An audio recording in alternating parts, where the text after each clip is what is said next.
अवघ्या 2 दिवसावर गणरायाचं आगमन होत आहे आणि यासाठी प्रशासन देखील सज्ज झालेलं पाहायला मिळत आहे। कोकण रेल्वे असेल किंवा एस-टी महामंडळ असेल यांनी विशेष अशा गाड्या ज्या सोडलेल्या आहेत त्या पाहायला मिळत आहेत।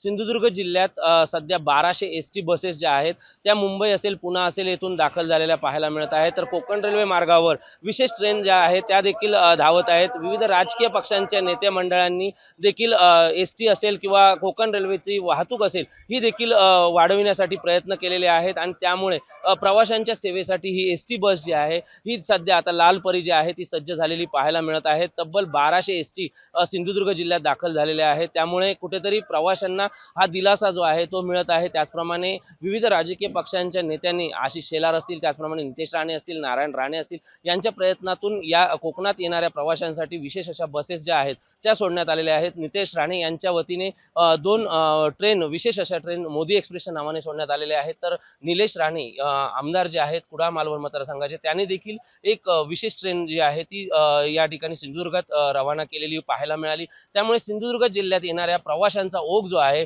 तो सध्या वाढताना पाहायला मिळत आहे। पुढील 2 दिवस अशाच पद्धतीची गर्दी जी आहे ती सिंधुदुर्ग जिल्ह्यात पाहायला मिळेल। त्यामुळे एकूणच सिंधुदुर्ग जिल्ह्यातील वातावरण जे आहे ते काहीसं भक्तिमय झालेलं पाहायला मिळत आहे। व्हिडिओ जर्नलिस्ट चित्राज परबसह विशाल रेवडेकर, जय महाराष्ट्र न्यूज, सिंधुदुर्ग।